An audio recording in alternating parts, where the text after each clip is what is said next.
What's up, guys? Toybro here for another Motu Classics review, and we're going way, way back to the very beginning of the line, taking a look at the first villain to ever be released in the line. We have got Beastman here from Mattel, and I know King Grayskull was the original figure that started things off, but he was a Comic-Con exclusive. The real line started in December of 2008, so almost 9 years ago, and Beastman came out alongside He-Man before even Skeletor. So it is about time that I finally got around to doing this guy, because he is, all things considered, a really, really cool figure, and especially for a figure that came out this early in the line, he has got a whole hell of a lot going on.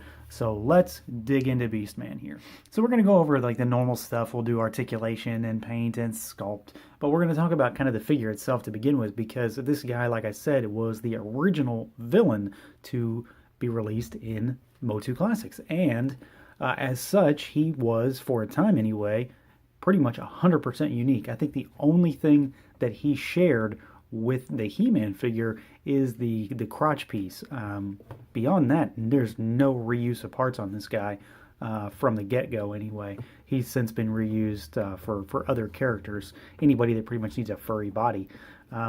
Beastman is one of the figures that, in my opinion, suffers from loose joints the worst over time anyway. He wasn't really bad or anything originally that I remember, but over time he's got kind of loose at the thighs and at the knees. The ankles are okay, surprisingly, but nothing too crazy, nothing that I can't really fix, but just something to point out that over time, and this is obviously a 9-year-old review at this point, just something to point out. So as far as the articulation goes, this is 100% standard Motu Classic stuff. We've got a swiveling head with some up and down. The ball joint is actually at the back of the head instead of like dead center, just because of the armor piece, and then of course the size and shape of Beastman's head. It makes more sense to put it towards the back, so he gets a lot of motion, surprisingly, for having this big armor piece. So the arms can go all the way out, they can spin. We've got a single joint at the elbow, and we've got that standard wrist rotation. That joint hasn't been moved in a while. Now we've got a crunch. The armor piece does get in the way. Waist twist. Legs go, well, they should go all the way out, but this one doesn't want to go that far, and I'm not gonna stress it. We have got a kick, pretty decent way forward. The loincloth is always going to get in the way, and then it kicks back a little bit. We've got rotation at that thigh, single joint at the knee, and then we've got a hinge at the ankle.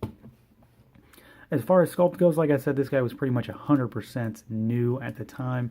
So we've got a pretty much 100% furry Motu buck here. So there's a lot of sculpted detail all over in the feet, in the shins, in the thighs, in the arms, in the chest, in the waist. Pretty much anywhere you could need fur, he's got it. We have got the furry belt and loincloth. We have got a pretty decent head sculpt. I think it looks pretty nice. There's a lot of detail there. You can see his kind of snarling, menacing face with the fur all over. And then we've got the sculpted on shoulder pads. They're not really sculpted on. They're not part of the buck, but they're attached. And then we've got the kind of mane, which is a separate piece that sits over top. So if you pop the head off, you can take this thing off. And I think these pieces really add a lot to the way he looks in general. It makes him look, a little more menacing, a little more evil, and then there's just a lot of detail in him too. So you can't really go wrong with this kind of stuff on Beastman. I think he looks really awesome specifically because of the inclusion of these pads and how they did the mane here. In addition, there is a decent bit of paint on this guy as well. There's pretty much a wash all over, especially in the mane, and then there's a wash on the pads here. We've got the blue in the kind of emblem on his chest, and it's not the cleanest, but it's close enough. And then there is a wash in the feet and on the face and on the hands. So there's a lot of paint detail going on, and then of course there is a lot on his face as well. So we've got the painted teeth, the painted mouth. We've got that white, it's kind of a creamy color on his face with the blue in there, and surprisingly, it is very clean. So I'm very, very happy with how that turned out overall. It could have gone awry, and it didn't, so that's really nice. But then, just to spin them around a bit, you can see just how far they went with this. There's pretty much a wash in every nook and cranny on this main piece here, which really brings out the detail in it. And then same with the spikes and the shoulder pads, because it makes it look like a leathery type armor texture and just brings out a little more detail that you otherwise wouldn't see if it was just a flat color.